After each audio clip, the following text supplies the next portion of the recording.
যাদের বাজেট 15 থেকে 16,000 টাকা তাদের জন্য 5টা স্মার্টফোন নিয়ে হাজির হয়েছি। তবে চিন্তার কোনো কারণ নাই, বোনাস আরো 5 থেকে 6টা স্মার্টফোনের নাম বলবো যেগুলো চাইলে আপনারা ট্রাই করতে পারেন। আর ওইগুলো ছোটখাটো কমতির কারণে আমি 5 নাম্বার থেকে বাইরে রাখছি আর কি। লিস্টের বাইরে আছে সেই জন্য যে ওইগুলো একদম খারাপ ফোন, বাজে ফোন সেরকম না, 19-20 তফাৎ আর কি। আপনাদের মধ্যে অনেকেই আছেন যারা বলেন যে ভাই এই ফোনটা রাখলেন না কেন, ওই ফোনটা রাখলেন না কেন। একটা স্মার্টফোন ভালো, কিন্তু সেই ফোনটা যদি বাজারে অ্যাভেলেবেল না থাকে সেই ক্ষেত্রে ওই ফোনের গুণ গায়ে তো আমার লাভ নাই। তো আছে যে কয়টা ফোন নিয়ে কথা বলবো সেই কয়টা ফোন এই মাসে অ্যাভেলেবেল আছে, এই প্রাইস রেঞ্জেই পাবেন। আজকে যে র্যাঙ্কিং গুলো করছি এগুলো RAM, ROM, processor, camera, video recording, battery, charging, display, software এবং সার্ভিস সবকিছু বিবেচনা করা হয়েছে। মনে করেন একটা সেকশন ভালো বলেই তাকে 1 নম্বরে দেওয়া হয়েছে, ব্যাপারটা সেরকম না। মূলত আজকের ভিডিওতে ভ্যালু ফর মানিকে বেশি গুরুত্ব দেওয়া হয়েছে, মানে আপনার কষে টাকা যেন বিফলে না যায়। 5 নম্বরে যে ফোনটা রাখা হয়েছে সেটা হচ্ছে Redmi A7 Pro।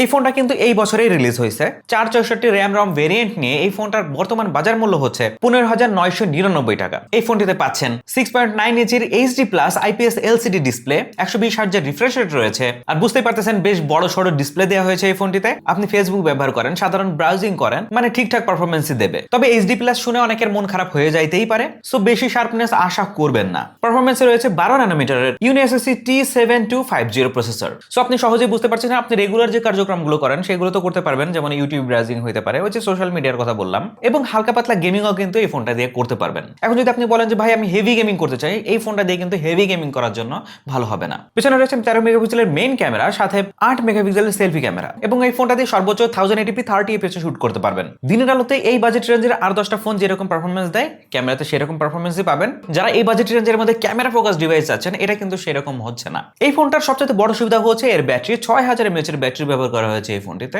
যারা একবার চার্জ দিয়ে দীর্ঘ সময় ফোন চালাতে চান তাদের জন্য এটি ভালো হইতেই পারে। তবে এই ফোনটিতে ব্যবহার করা হয়েছে 15 ওয়াটের ফাস্ট চার্জিং সাপোর্ট। সো সহজেই বুঝতে পারছেন 6000 mAh এর একটা ব্যাটারিকে যদি 15 ওয়াট দিয়ে চার্জ দিতে হয় সেক্ষেত্রে কত সময় লাগতে পারে। এই ফোনটার শক্তিশালী জায়গাগুলো হচ্ছে বড় ডিসপ্লে আর বড় ব্যাটারি, 64GB স্টোরেজ এবং ক্যামেরার কারণে এই ফোনটাকে কিন্তু আমি একটু পিছনে রাখছি। তবে এই ফোনটিতে কিন্তু ডেডিকেটেড SD কার্ড স্লট রয়েছে, সো আপনি দুইটা সিম একটা মেমোরি কার্ড কিন্তু ইউজ করতেই পারবেন। আচ্ছা, 4 নম্বরে রয়েছে Honor X5C।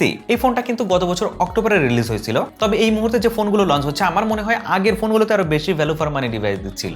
এই ফোনটার 464GB ভেরিয়েন্ট এই মুহূর্তে বাজারে পাওয়া যাচ্ছে 14 থেকে 15,000 টাকার মধ্যে। ফোনটিতে রয়েছে 6.78 ইঞ্চির HD+ ডিসপ্লে এবং 90 হার্জের রিফ্রেশ রেট। 120 হার্জের মতো অতটা স্মুথ না হলেও 60 হার্জের থেকে কিন্তু বেশি ভালো রেজাল্ট পাবেন। ফোনটিতে রয়েছে 12 ন্যানোমিটারের MediaTek Helio Z81 প্রসেসর, মানে নরমাল ইউজ, মাল্টিটাস্কিং এবং হালকা থেকে মাঝারি গেমিং এর জন্য ব্যালেন্সড একটা পারফরম্যান্স পাবেন এই ফোনটিতে। পেছনে রয়েছে 13 মেগাপিক্সেলের মেইন ক্যামেরা এবং সেলফি ক্যামেরা হিসেবে পেয়ে যাচ্ছেন 5 মেগাপিক্সেলের সেন্সর। সামনে ও পিছনে সর্বোচ্চ আপনি 1080p 30fps শুট করতে পারবেন, মানে ভিডিওর কথা বলছি। মেইন ক্যামেরা 13 মেগাপিক্সেলের হলেও 5 মেগাপিক্সেল সেলফি ক্যামেরা কিন্তু অনেক কমই হয়ে যায় ভাই। ব্যাটারি হিসেবে এই ফোনটিতে রয়েছে 5260 mAh এর ব্যাটারি এবং 15 ওয়াটের ফাস্ট চার্জিং সাপোর্ট। Android 15 এবং magicOS 9 সহ ফোনটিতে পাচ্ছেন সাইড মাউন্টেন ফিঙ্গারপ্রিন্ট সেন্সর। যারা একটু পাওয়ারফুল প্রসেসর এবং ব্যালেন্স সফটওয়্যার এক্সপেরিয়েন্সের জন্য একটা ফোন খুঁজতেছিলেন, মানে Honor যে সফটওয়্যার এক্সপেরিয়েন্স এটা বেশি ভালো লাগে, ক্লিন লাগে, তাদের জন্য 64GB স্টোরেজ সহ এবং দুর্বল সেলফি ক্যামেরা হওয়ার কারণে এটা আমাদের লিস্টের 4 নম্বরে আছে। তবে এই ফোনটিতে কিন্তু ডেডিকেটেড SD কার্ড স্লট রয়েছে, সো আপনি দুইটা সিম একটা মেমোরি কার্ড কিন্তু ইউজ করতেই পারবেন। আমাদের লিস্টে 3 নম্বরে রয়েছে Infinix এর Smart 20। এই ফোনটাও কিন্তু এই বছরে লঞ্চ হয়েছে, সো ফোনটাকে নতুনই বলা যায়। এই ফোনটার 464GB ভেরিয়েন্ট এই মুহূর্তে পাওয়া যাচ্ছে 15,999 টাকায়। এই ফোনটাতেও রয়েছে 6.78 ইঞ্চির HD+ IPS LCD ডিসপ্লে, 120 হার্জের রিফ্রেশ রেট রয়েছে এবং 700 নিটস HBM ব্রাইটনেস রয়েছে। এই ফোনটায় কিন্তু আপনি একটু প্রেসার দিতে পারবেন, যেমন সোশ্যাল মিডিয়া স্ক্রলিং থেকে শুরু করে মোটামুটি সব ধরনের চাপিয়ে নিতে পারবে। ফোনটিতে একটু ভালো প্রসেসর ইউজ করা হয়েছে, MediaTek Helio Z81 Ultimate। So আপনি প্রতিদিনের ব্যবহার এবং একটু মোটামুটি যারা শখের গেমার রয়েছেন এবং একটু বেশি বেশি অ্যাপ ট্যাপ চালান তাদের জন্য কিন্তু এই ফোনটা সাজেস্ট করা যায়। তবে এই ফোনটার কমতির কারণ হচ্ছে 8 মেগাপিক্সেল সেন্সর পাচ্ছেন সামনে এবং পিছনে। তবে আপনি 2K 30fps আপনি ভিডিও শুট করতে পারবেন এবং ক্যামেরাতে বিভিন্ন ধরনের ফিচার দেওয়া হয়েছে। তবে একটা ব্যাপার কি, 2K থাকলে যে অনেক ভালো কোয়ালিটির ভিডিও পাবেন ব্যাপারটা সেরকম না। ফোনটিতে ব্যাটারি রয়েছে 5200 mAh এবং চার্জিং সর্বোচ্চ 15 ওয়াট। IP64 এর রেটিং রয়েছে, সো হালকা পাতলা পানি ছেটা বা ধুলাবালি থেকে রক্ষা পাবে। তবে এই ফোনটা কিন্তু ওয়াটারপ্রুফ না। সো এই ফোনটার আকর্ষণীয় দিকগুলো হচ্ছে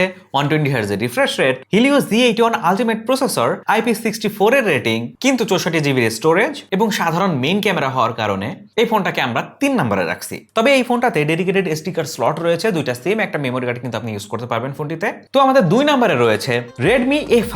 এই ফোনটা কিন্তু আগের বছর লঞ্চ হয়েছিল, তবে এই ব্যাপারটা হওয়ার কারণে একটা সুফলও পাচ্ছেন। 128GB ভেরিয়েন্ট পেয়ে যাবেন 15,999 টাকায়। তো তখন তো আর স্টোরেজ শর্টেজ ছিল না। সো ফোনটি নেওয়ার সবচেয়ে বড় কারণ হইতে পারে কিন্তু 6GB র্যাম এবং 128GB স্টোরেজ। যারা অনেক অ্যাপ, ছবি, ভিডিও ফাইলে রাখতে চান তাদের জন্য এই বাজেটের প্র্যাকটিক্যাল কনফিগারেশন হচ্ছে এইটা। এই ফোনটিতে রয়েছে 6.88 ইঞ্চির HD+ IPS LCD display, 120Hz refresh rate কিন্তু এখানেও পেয়ে যাচ্ছেন। প্রসেসর হিসেবে এই ফোনটিতে রয়েছে 12 ন্যানোমিটারের UniSoC T7250। এটা গেমিং ফোকাস চিপসেট না, কিন্তু 6GB র্যাম ভেরিয়েন্ট হওয়ার কারণে আপনি মাল্টিটাস্কিং করেন বা 4GB র্যামের ভেরিয়েন্টের থেকে কিন্তু এটা পারফরমেন্স ভালো পাবেন। পেছনে রয়েছে 32 মেগাপিক্সেলের সেন্সর এবং 8 মেগাপিক্সেলের সেলফি ক্যামেরা। সামনে পেছনে সর্বোচ্চ 1080p 30fps শুট করতে পারবেন। এটার ইমেজ কোয়ালিটি এবং প্রসেসিং বেশ ভালোই ছিল। ব্যাটারি হিসেবে এই ফোনটিতে রয়েছে 5200 mAh, একটু কম মনে হচ্ছে, বাট 18 ওয়াটের ফাস্ট চার্জিং সাপোর্ট রয়েছে।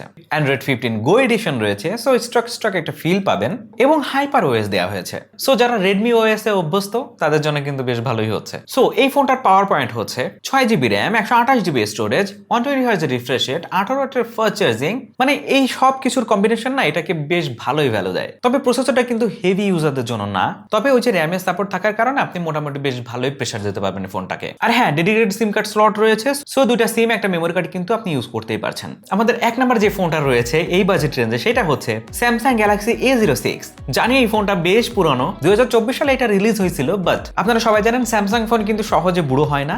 লং টার্মের আপডেট পাওয়ার কারণে কিন্তু এটা সবসময় নতুনই থাকে। ফোনটি এই মুহূর্তে 128GB স্টোরেজ ভেরিয়েন্ট নিয়ে এর দাম 15,499 টাকার আশেপাশে। ফোনটিতে রয়েছে 6.7 ইঞ্চির HD+ PLC LCD display. Resolution খুব বেশি ভালো না হলেও ভিডিও দেখা, ব্রাউজিং এবং সাধারণ সোশ্যাল মিডিয়া ব্যবহার করার জন্য এটা যথেষ্ট এবং বেশ কালারফুল ছিল ডিসপ্লে। পারফরমেন্স এই ফোনটিতে রয়েছে 12 ন্যানোমিটারের MediaTek Helio Z85 প্রসেসর, যেটাতে Mali G52 MC2 GPU এবং T7250 ভিত্তিক বেশিরভাগ ফোনের তুলনায় এই প্রসেসর কিন্তু বেশ আগায় আছে ভাই। সো আপনার দৈনন্দিন ব্যবহার করার জন্য যত সকল অ্যাপ রয়েছে, মাল্টিটাস্কিং বা আপনি মোটামুটি গেমিংও করেন, তাদের কিন্তু এই ফোনটা বেশ ব্যালেন্সড একটা পারফরমেন্স দেবে। ফোনটিতে রয়েছে 50 মেগাপিক্সেলের ক্যামেরা, 2 মেগাপিক্সেলের ডেপথ সেন্সর এবং সামনে রয়েছে 8 মেগাপিক্সেলের সেলফি ক্যামেরা। এবং এই ফোনটিতে সর্বোচ্চ আপনি 1080p 30fps শুট করতে পারবেন। ক্যামেরা হার্ডওয়্যার এবং স্যামসাং এর ইমেজ প্রসেসিং মিলিয়ে এই তালিকায় সবচেয়ে নিরাপদ ক্যামেরা চয়েস কিন্তু এই ফোনটাই। ব্যাটারি হিসেবে পাবেন 5000 mAh, 25 ওয়াটের ফাস্ট চার্জিং সাপোর্ট রয়েছে, যে ব্যাপারটা এই টপ 5 ফোনের মধ্যে সবচেয়ে বেশি পাওয়ারফুল। কিন্তু এই 25 ওয়াটের অ্যাডাপ্টার কিন্তু আপনাকে আলাদা করে কিনে নিতে হবে। সো এই ফোনটার পাওয়ার পয়েন্ট গুলো হচ্ছে Helio Z85, 50 মেগাপিক্সেলের ক্যামেরা, 128GB স্টোরেজ, 25 ওয়াটের ফাস্ট চার্জিং সাপোর্ট এবং স্যামসাং এর ফোন বুঝতেই পারতেছেন। কিন্তু এই ফোনটার কম দিয়েও কিন্তু রয়েছে ভাই HD+ ডিসপ্লে এবং কোনো IP রেটিং নেই। তবে এই ফোনটাতে দুইটা সিম, একটা মেমোরি কার্ড আপনি ইউজ করতে পারবেন, সো স্টোরেজ বাড়ানোর একটা ব্যবস্থা রয়েছে। কিন্তু এবার কিছু ফোনের নাম বলবো যেগুলো হচ্ছে 19-20 কারণে টপ 5 এর মধ্যে যাইতে পারে নাই। তার মধ্যে প্রথমে রয়েছে Infinix এর Smart 10 Plus। এটা কিন্তু স্টোরেজ ফোকাসড একটি স্মার্টফোন। যেমন এই ফোনটা কিন্তু এই বাজেট রেঞ্জের মধ্যে 128GB ভেরিয়েন্ট অফার করতেছে, 120Hz রিফ্রেশ রেট পাবেন। তবে প্রসেসর এবং ক্যামেরা এই দুটাতে কমতি থাকার কারণে সেইখানে Redmi A5টা ঢুকে গেছে। এরপরে হচ্ছে আমাদের দেশীয় একটা ফোন Walton Nexi N27। এটাও কিন্তু 128GB ভেরিয়েন্ট, 50 মেগাপিক্সেলের ক্যামেরা রয়েছে ফোনটিতে, 120Hz রিফ্রেশ রেট রয়েছে।